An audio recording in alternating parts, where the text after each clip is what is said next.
Running Sentences presents All Hail Zipzog, Part 1. Meeting a Savior.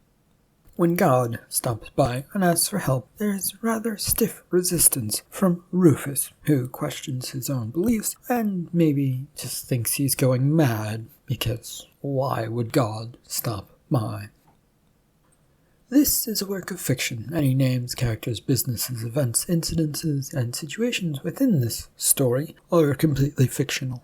Any resemblance to actual people, real, living, dead, actual incidences that are real, fictional, and so on, and any incidences, characters, names, businesses, events, and so on, etc., and any fictional stories is purely coincidental. Copyright 2022, Michael Honnery. All rights reserved. The landing light of the apartment illuminated the welcome floor mat that had been placed there. Rufus smiled at the mat, which was not as friendly as some mats were. He fished out his keys while once again reading, "Welcome, one and all, to the place you'll hate. Damn straight, worst apartments in the area." With his keys successfully out of his pocket, he kicked at the mat and then went to unlock his apartment door. Entering the mudroom of his apartment, Rufus quickly tossed his jacket onto a hook and got himself out of his shoes. The feeling of relaxation washing over him, as this was his weekend. No work, no plans, just crash out for the weekend, since nothing was expected of him. It would be good. The flash of light, like a TV screen, coming from the doorway to his living room area, however, threw all of that out of the window. Had he left the TV on? He barely watched the thing anymore, as cable was just too expensive to deal with and bunny ears were too much effort to set up properly. He had it because occasionally video game consoles demanded that he have a TV, which was fine, though that too had been happening less and less as time and age had given him less time to do video game stuff. He wandered slowly forward, trying to figure it all out, as more flashing lights appeared in his apartment. Entering the living room, he carefully peered about and froze. There was a figure on his couch, bent over, watching the TV. This person was very focused on what was going on, and Rufus could only think that he should be doing something, like run away, but he found himself unable to move. Then the show that was on went to commercial, and the man turned and looked over at him with a smile. "Oh, good, you're here. Now I know what you're thinking." "You do?" "Yes, something along the lines of, 'Oh dear God, there is someone in my apartment. I hope I'm not about to be murdered. Why, God, did I not run away a second ago?'" "That may have been what I was thinking, but, but that doesn't matter. Who are you, and why are you in my apartment? And if you've come to rob me, well, please take the TV, and probably the only item worth taking, so take it." The man stood up, and then, as if light as air, jumped over the sofa couch to the other side. He came right up to Rufus with an intense stare.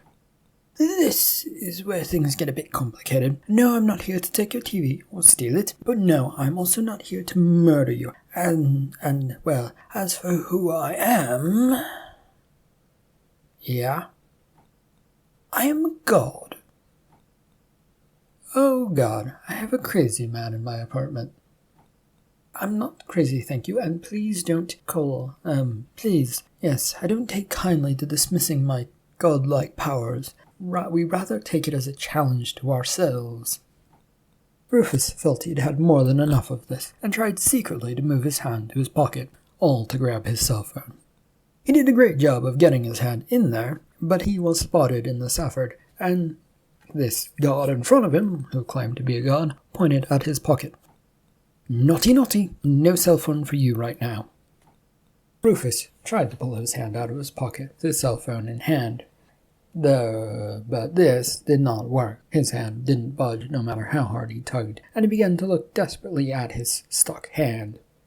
He grabbed his arm with his other hand and began to pull even harder, but it was not coming out. A bolt of fear shot through him as he thought of that he was going to die with one hand in his pocket, the other trying to pull it out, and there would be so many questions asked when they found his body. Not wanting this, he turned and fled. He'd gone back to the mudroom, and, letting go of his other arm, Rufus glanced about for his shoes. His mind told him escape was more important, and that he should already be out the door. His free hand grasped at the door handle and pulled it open, only to see the man, now wearing simple linen robes and longer hair and a beard, standing in front of him. His mind felt this weirdo now did have a very godlike look to him. Does this look conform more to your liking and act as proof that I am who I say I am? I could perform a few party tricks if that will help you get over the facts that I am a god. I know a couple of good ones. Rufus couldn't take it anymore. This was all way over his head and weird. He turned and fled the other way. He'd made his way to his bedroom at all possible speed. A sparsely populated room with a dresser and a mattress on the loosest of definitions of a bed frame. He ignored all this, and the man, still in his simple robes, now on his bed, as he went straight towards the fire escape window. With all of his strength, Rufus tried to open this window, that he knew for a fact should be very easy to open. He'd opened it many times before. He'd already figured that it would be stuck, because this weird man in his mind was causing him to lose his mind. Then he realized at some point that his hand, which had been in his pocket, was now free, well, minus his cell phone. He did tug at the window, which didn't open, and turned in a huff back around. Would you like any other party tricks? Rufus still wasn't hearing any of this as he marched his way out of his bedroom. There would be a way out of here, some way. Oh, I know. I'll give you a pair of breasts. That should stop you dead. Rufus, on the other hand, only caught the last bit as he marched out of the room. He did come to a stop a second later in the living room, his hand grabbing at his chest as he registered what this weird person had said. His chest didn't feel any different, and he jumped forward when a hand stopped his back. Rufus spun about to see this figure waltzing into the room, while his hand was still feeling his chest. He dropped him an instant later. Relax. It takes time for them to grow.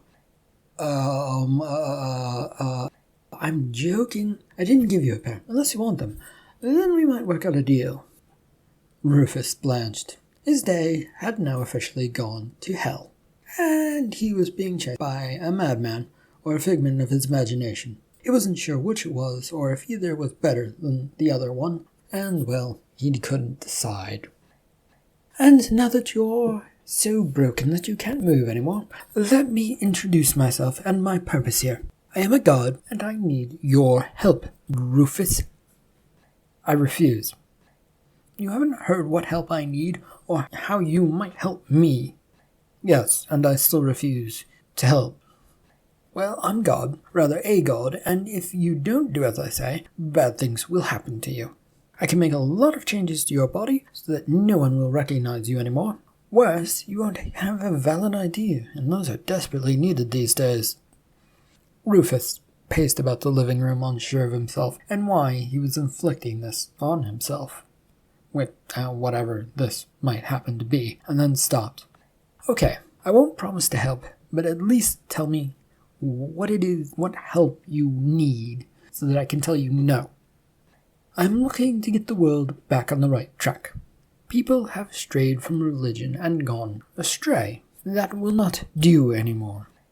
You mean agnostics and atheist people? What? No, those lot are fun. Well, they're weird, but they're fine.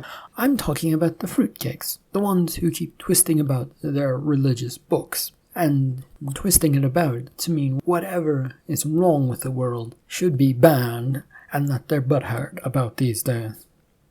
Rufus bit his lip and did his best to hide a smile. There were certainly a lot of religious types praising the Bible or godly book that they liked, ignoring anything else in the books, both good and bad. Well, yes, that's very nice and all. I don't think I will be any help whatsoever, and I wouldn't know how to help you in the first place. And I don't even know how to get people to listen to me, or how those types would come to me to talk to me, to listen to me. You know, it's not gonna happen. It is simple. You become a prophet and start a new religion aimed at bringing them back to the light, or you will be cursed by other gods. Choices. Easier said than done, any of that, and so I have to say, no thanks. Why not? Because that would be insane to try, and no one will listen to me in the first place, and will probably be accused of being a cult. Rufus turned and hurried out of his apartment, hoping that this was all going to just go away. Having managed to escape the apartment with his shoes on his feet, Rufus made it as far as the front sidewalk to the apartment complex. He turned to head up the road towards town when he realized that the god, he used air quotes in his mind, was right beside him. The man had once again changed clothes so that he fit in and was in a sort of track suit. Rufus sped up his walk to get away. The god just seemed to float along, keeping pace right beside him. The walk having turned to a speedy one and then to a jog as he tried to get away from this god, or this man, or whatever he was that had kept close behind him. He was quickly approaching a nearby park. Go away. Can't, it's been decided that you will be the one to help me. I thought you said you were going to change me if I didn't help. Well, I will if it helps get things done, but it is the last resort since everyone else said no to me already. Since he had approached the park, with a rather thick piece of wooded section near it, Rufus, with all hope that some reason that the god might not be able to go in these woods, turned and ran into it. The error of this, though, immediately became apparent to him, because why would a god, or just a crazy man, be prevented from going into woods? He slowed up, and then slowed even further to a walking pace as a pathway emerged in front of him. He jumped out onto it and began following it, trying to enjoy the night, but kept throwing glances here and there, because, well, there was a crazy man, or a god, following him. However, the stranger from his apartment was gone, but that didn't mean he wasn't around. The trail of this path soon joined a larger main path that cut its way through the park. As he joined this main way, though, unsure of where he was headed, he felt an instant familiar presence over his shoulder. It is rather a pity that you came out of the woods. I can't go in them for some reason. Rufus spun about on his feet and tried running, but the man grabbed his shoulder. The grip would not let go, and also would not let him go anywhere, no matter how much he tried to pump his legs to get them moving. I was joking, Rufus. Of course I can go into the woods. Then the grip on the shoulder relaxed and let go. Rufus no longer felt like running away, mostly because he couldn't muster up the energy to do much else other than slump his shoulders and head towards a nearby bench that seemed to call to him. He sat down rather heavily on this bench and sighed as the cool evening air wrapped its way around in a brisk moment. Rufus felt like he should be enjoying it, since it had been sweltering hot the last few nights, but the man now standing in front of him had stopped all thought of that dead in his tracks. How would me starting a new religion even work? Have you seen the types you're trying to bring back into the fold? They only go for big, blitzy, glamorous megachurches that claim to help save them, and miracle cures, and, well, mid-level marketing mainly.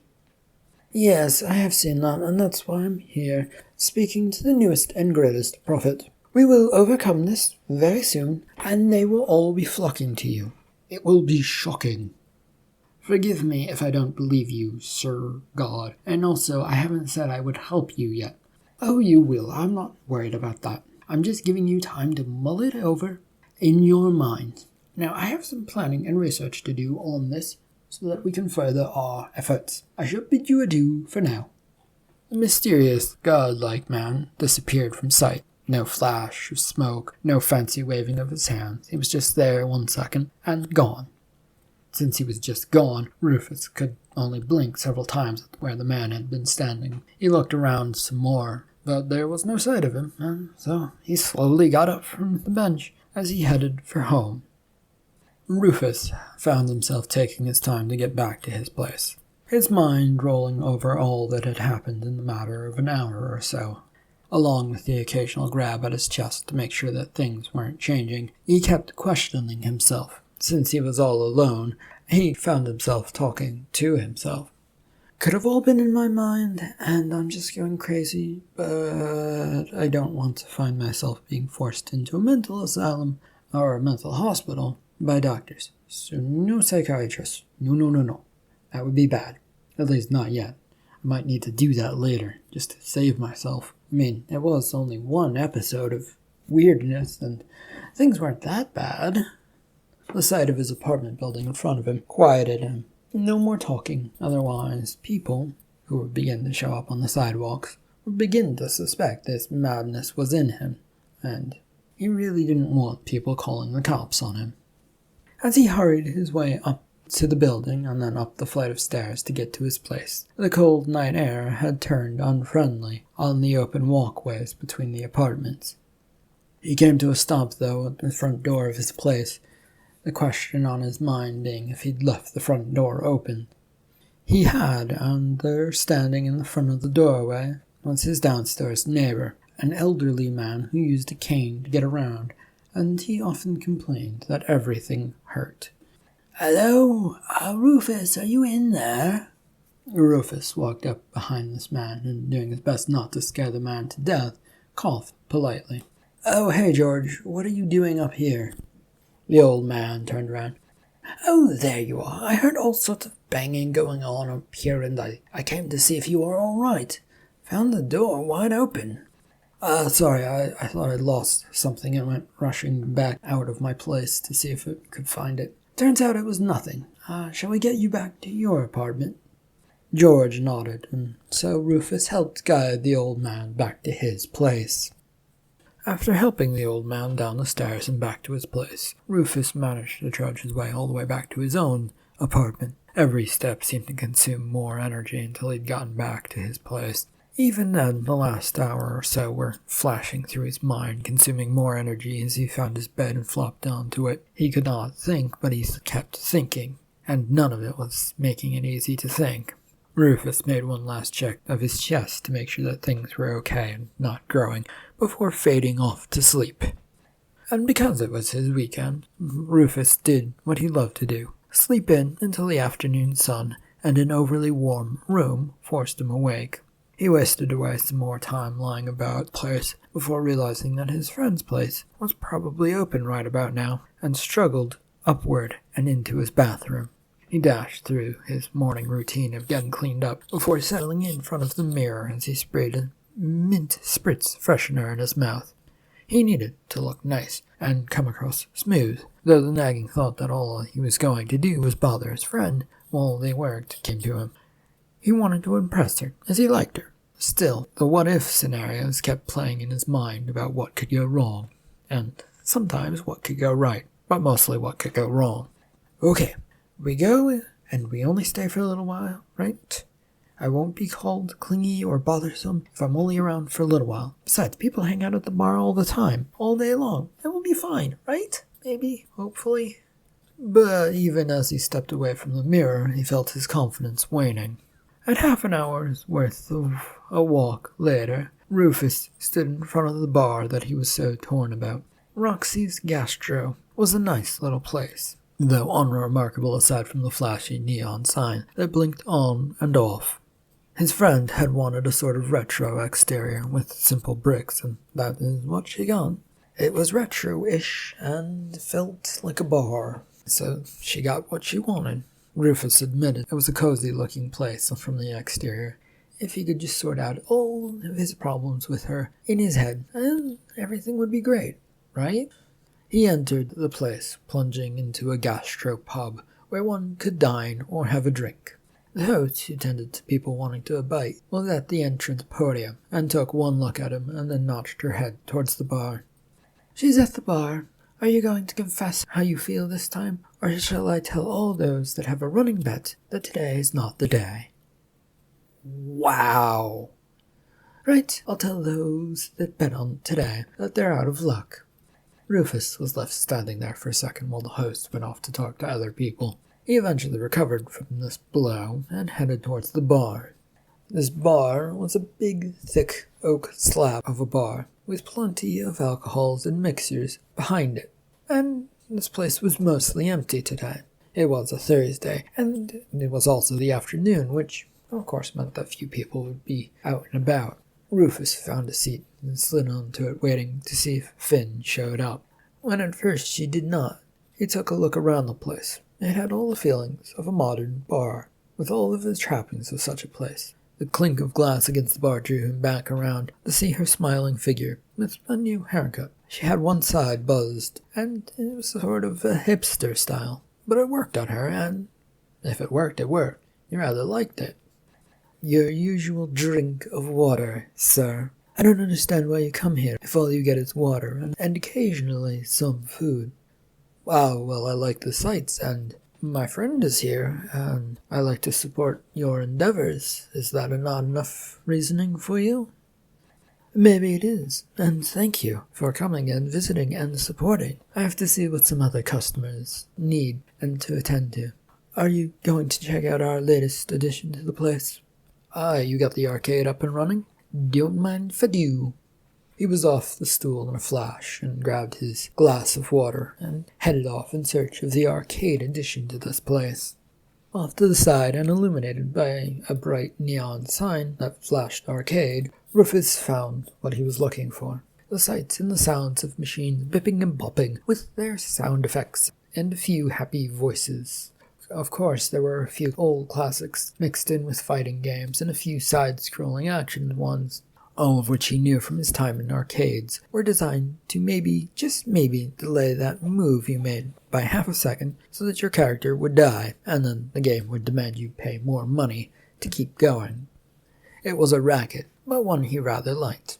He perused the machines, seeing what was offered and what might capture his interest, and every time he stopped to look at a screen, he swore he saw the man from yesterday, who claimed to be a god, sitting in the environment and waving at him.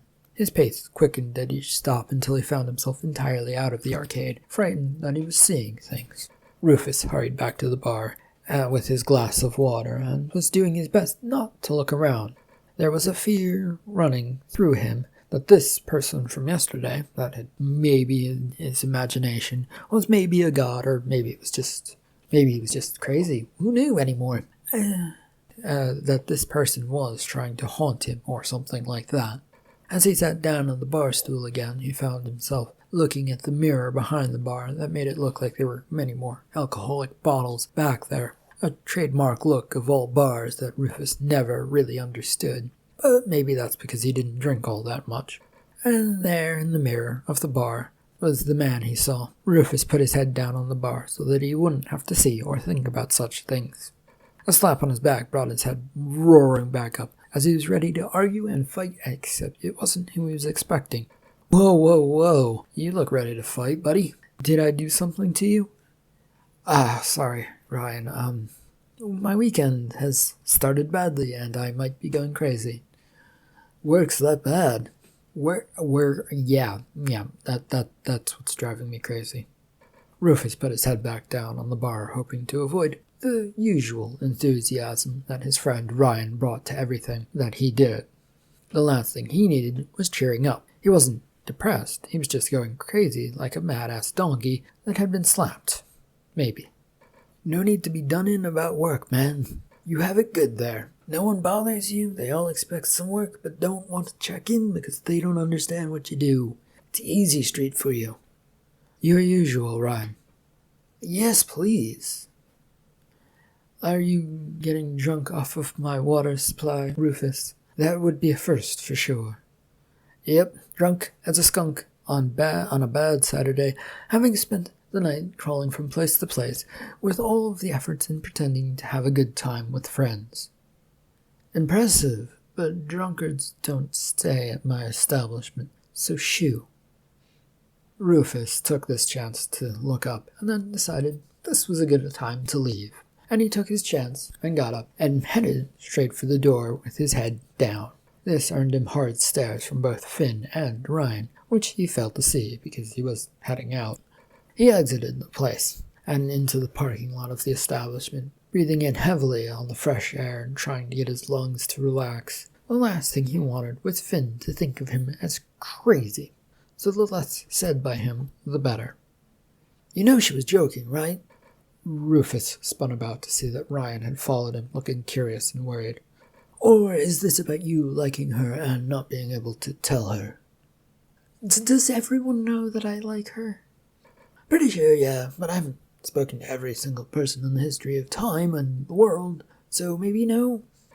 "Jeez, does she know?" Well, I can't speak for the prophet Jesus, but, or rather Finn either. Though I have heard rumors that about the way she swings." "Are we back in high school or middle school now? Rumors?" "Yes, we are, especially with the way you're acting around her." Rufus paused, ready to protest this, but he stopped himself. It was all too true that he was acting high schoolish, with terrible crush and no way to express himself. "Come on, I have a feeling you're not telling me something, and I'm going to find a way to get it out of you." No, you're not. We're good. I'm going away, no." Ryan had already thrown his arm around Rufus's back and began pulling him down the sidewalk. The day had went by in a flash of forgetful wandering between drinking establishments. Rufus had a few drinks here and there, mostly because they'd been forced on him by Ryan, and it had been a good day, getting his mind off of things and getting a little tipsy along the way, which is why they found themselves at Ruby's burger joint, with Ryan going inside to get them food. Rufus stood by the door waiting for his friend, while enjoying the quiet evening that had come about. The door banged open, which interrupted this relaxation. He looked over to his friend, holding up a bag which was already showing small grease stains on the bottom.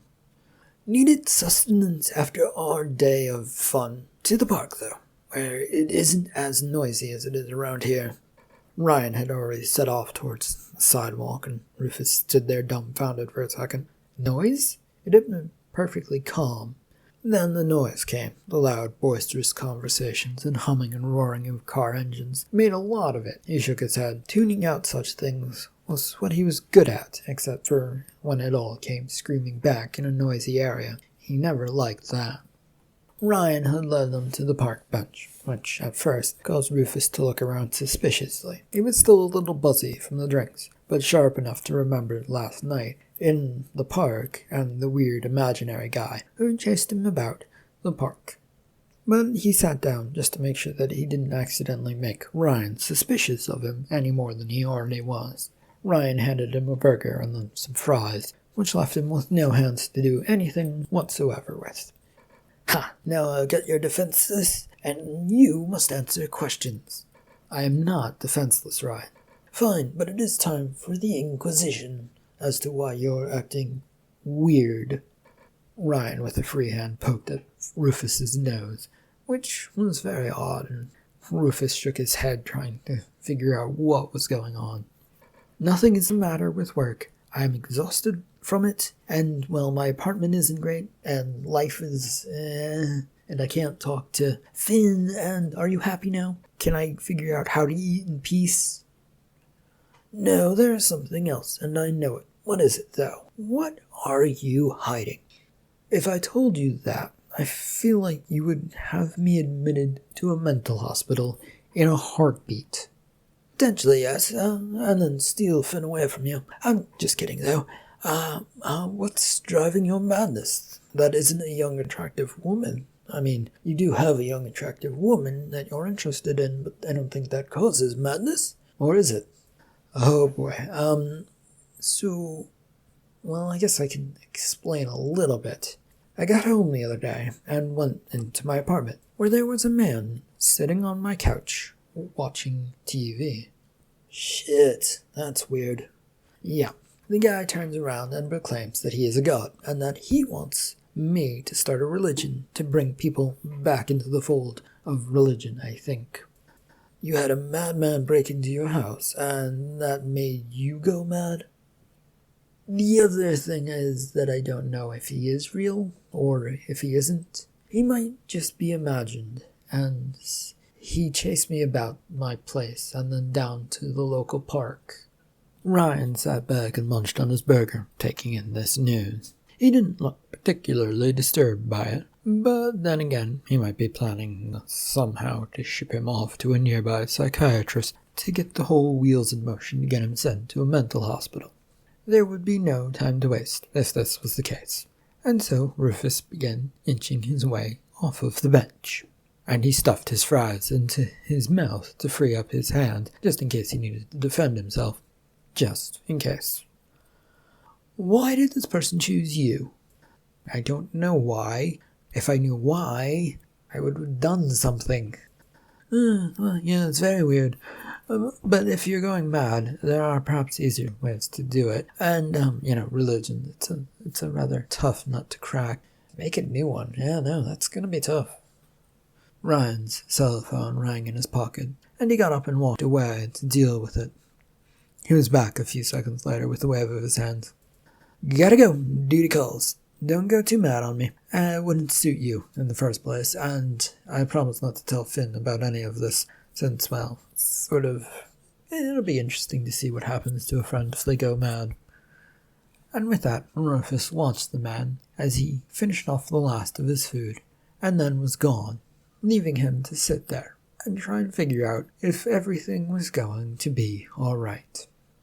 Rufus finished off the rest of his food, and then slowly, a little unsteadily, got himself up, all with the hopes of figuring out where he was, so he could get pointed in the right direction and head home, and hopefully not think about the god-like person who'd come into his life. But there it was again, and he figured it was hopeless and that he was going to wind up thinking about it. He'd managed to figure out how to get back to his place in short order, and then he was back inside of his little hovel of an apartment, wandering across the space that made up the living room and kitchen, all while successfully ignoring that there was a man, once again, sitting on his couch, watching TV.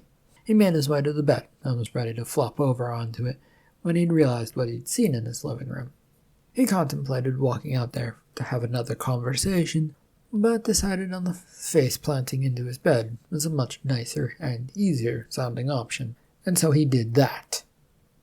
His sleep was not to be a fitful one, and when he awoke, cranky, the next morning, far too early for his liking, he rubbed his face as he got up, and the instant memory of a figure of a god sitting on his couch watching his TV with some sort of cable channel, which he probably did not have, and should not have, coming back to him. The thought of this brought him out of his bedroom to stand in the living room kitchen area to look over and see that the man, the god that he so claimed he was still in fact sitting on his couch watching TV. Just watching for some odd reason, and the screen looked very white and holy, like something was going on in it, but he couldn't really make it out. Mr. God, are you illegally making my TV receive cable? No, this is a godly channel. You humans don't receive it, and cannot see it for the most part. It's mostly made up of bad daytime soap operas, although we make it a little brighter and holy, per se. But we do keep the stupid drama, as it's just too much to pass up stupidity. It's really fun to watch. And then there was a pause, which Rufus took to mean that he should hear what was being said. And it was all fine and dandy, and, well, why and how were the thoughts that came to him about this TV getting a holy channel. He didn't like that, so he moved on. You said you went to go do something and then disappeared for yesterday and my last day off for the weekend, and it was just if you're a god, wouldn't it be a snap of your fingers to do such things? I'd expect you to be able to do things instantly. Well, no, not exactly. See, like you, I have rules holding me to being only able to do certain things. I can only be seen by you and affect certain things right now. We gods don't want people knowing much about us, so we limit things. Thus, I'm only able to change things you, Mr. Rufus, interact with, like the TV and the remote. I can interact with those, but if I went over to your neighbor's place and tried to work those, I wouldn't have much success. At least, yeah, no. We'll go with I wouldn't have much success. I could have some success, but it gets complicated. Rufus decided he didn't understand any of that at all, and went back to his bedroom to figure out what he was going to do for the day. And then remembered that he hadn't done much food shopping in the last 2 weeks, because his life had been so busy with work and all of that, and it might be a good place to just get away for a while. After sorting himself out through the morning chores and freshening up, Rufus had cleared his mind of thoughts of gods, or forming a new religion, or just going mad. He just needed to get some food and be all alone, and so on. Except when he went down to his car, the worst of the worst happened, and this man, claiming to be a god, had followed him. Why are you following me? I thought you said you had to give me room to figure out if I was going to help you or not. You, sir, have already decided. The only problem is that your mind hasn't told you yet. And anyway, I haven't had a chance to go see somebody do food shopping or these new food marts yet. Rufus had gotten to the beat-up car, stopped, blinked, and then got into his car. He was not ready to think about any of this anymore. The drive to the local supermarket took him out of town, as the local places charged a bit more than he could afford. It wasn't that he didn't like them, just better to save money by going to a place a little further away, so that he wasn't crippled by debts for food and just living. The ride was a quiet one, which he turned on the radio, only to hear gospel hymns blaring out. Very high-pitched ones, and almost a continuous noise. The god reached over and instantly turned it off. Yeah, no, I'm only allowed to listen to gospel music, so perhaps don't turn on the radio around me? Does that happen to all music around you? Maybe. I never really tried to listen to any of that, so it's all a really annoying noise, so I never really listened. I pray that the supermarket sound system won't be playing music today. Ooh, that I can do something about, but only once we get close to it. Rufus worried about what was going to happen to the loudspeaker system in the grocery store, his worry growing as he pulled into the parking lot of the store, as he did not want it to explode or anything like that. It would be quite a mess, and what would happen to his store if a sound system blew up? Well, he couldn't really say, just didn't want to know either. After all, it was a helpful tool for finding lost children or adults at times, and, well, if they couldn't do that, then who knew what might happen? He did not express this worry to the man beside him, though. The thought being he should wait to see if what this lunatic might be doing first. Then, once that happened, if he needed to, he could flee and never return to this grocery store ever again. They had gotten out of his car and slowly made their way up towards the store entrance. Here, where the carts hung out, they were instantly blasted with some sort of pop or soft rock that was instantly playing on the loudspeakers. Rufus flinched at the sound, but then realized that the crazy man was not by his side anymore. A moment of panic shot through him. Should he run away, or stay to see what happens? The music quietly went away, leaving the place quiet aside from the usual customer talking and the creaking of ill-oiled wheels on the carts. All done. What is? The music is playing, but we won't notice it. The people should be hearing their usual stuff, if nothing went wrong with my plan. Rufus thought about this for a few seconds. The feeling of fleeing still seemed rather appealing, but no matter where he went, this god was sure to follow. With a sigh, he grabbed a cart from the row of carts and began heading for the produce section. The fruits and vegetables all looked fresh and nice and entirely complicated to cook, then corrected himself. Most of the vegetables were probably tough to cook, when he never really thought about cooking. He idly cruised about the area, trying to figure out what he could get away with buying that wouldn't require much work. The god was nearby, looking at things and then transporting himself all over to look at something else. Rufus kept an eye on him, watching to see if anyone else noticed him or thought there was a man over there. The crowd, this early afternoon crowd, didn't seem worried about him. It meant that he was either going mad or that there really was a god there, and well, if this was a god, he was really a rather mischievous one. There might be a chance that he was actually going to grow a set of tits, because, well, the god had threatened him with that. This thought sent panic through him as he abandoned the produce section with some bell peppers, carrots, and potatoes in his cart. He'd gotten as far as the pasta row before the man was behind him again. He could tell it was there, since there was a soft humming noise coming from behind him. It sounded vaguely angelic, and it was getting on his nerves with how chipper it was. "I can stop if you wish." "Please do. I have enough to think about." "Ah, yes, think away, my minion, for justice. We will conquer these heathens who forgot that they can't just cherry-pick parts out of our holy book." "What are you on about?" "Saving the day, bringing back the gods of old, showing these people the power of brimstone and might, and, well, all things mischievous as well when it comes to gods." "That sounds like a terrible time. People want a gentle god, a forgiving one who will help you be a better person. If it's a mischievous one, they're probably going to run away and never return to that church or whatever, a holy area, whatever. They might even seek a new religion which will allow them to ignore sections of the holy book." "Oh, that's fine. All gods are basically the same up there. As long as the people are lovingly wrapped up in our embrace, we don't care who it's with. Well, most of us anyway. There is a bit of a dick measuring contest when it comes to certain ones, and certain religions having the most people." "Wow." "Yeah, we're just like you sometimes. We did create you in our image, though we also made lots of tweaks to keep things imperfect. Plus, I mean, can you imagine if we had to walk around looking like everybody all of the time? How many different body parts we would just have hanging off of us? It'd be crazy. And then there was that one time we tried to make things perfect, like us. That experiment? That quickly proved to be an experiment in arrogance, and we undid it very quickly.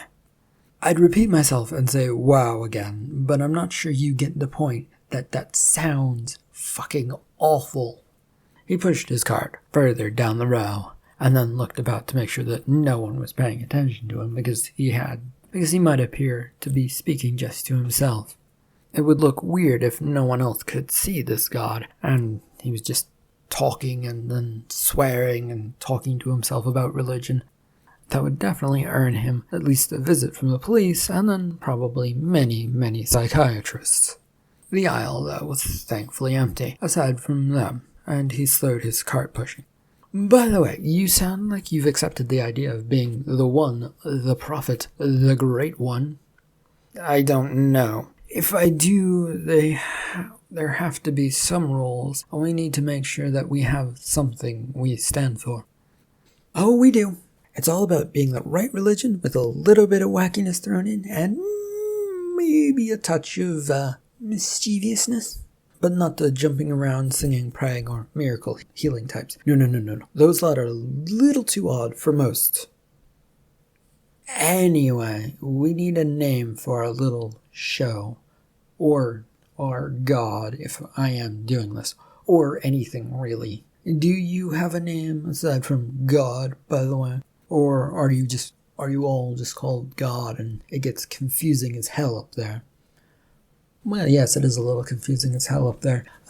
Then hell does occasionally come upstairs to talk. But anyway, we do have nicknames for one another. Mine isn't good, in fact, it sounds rather alien, even though that is kind of what I am. So what is your name or nickname? I am Zipzog. All hail Zipzog, the almighty god up on high. No. No one would ever buy that name for a god. Sorry, Zipzog. We will keep thinking on it, and we will see if we can make anything work out on this. I somehow highly doubt that, though. And what about the rules you want to put in place, Rufus? I hope you aren't going to the whole stone tablet route. The last time we went and did that, We created 2 tablets and the guy broke one of them and then forgot all about those rules. Like, what the fuck is that all about? It's hard to carve into stone and he just breaks them and then forgets about them? Didn't he have a good reason? Maybe he did. Anyway, we aren't doing that kind of thing anymore. The store's loudspeakers suddenly crackled. The soft tones of gospel music began wafting downwards. Uh-oh. Time for me to go. Used up too much of my powers and too many things. Rufus blinked as the man was suddenly gone, leaving very unsure of what was going on. If this was madness, well, it was very convincing. It was in some way real. End of part 1. Thank you for listening.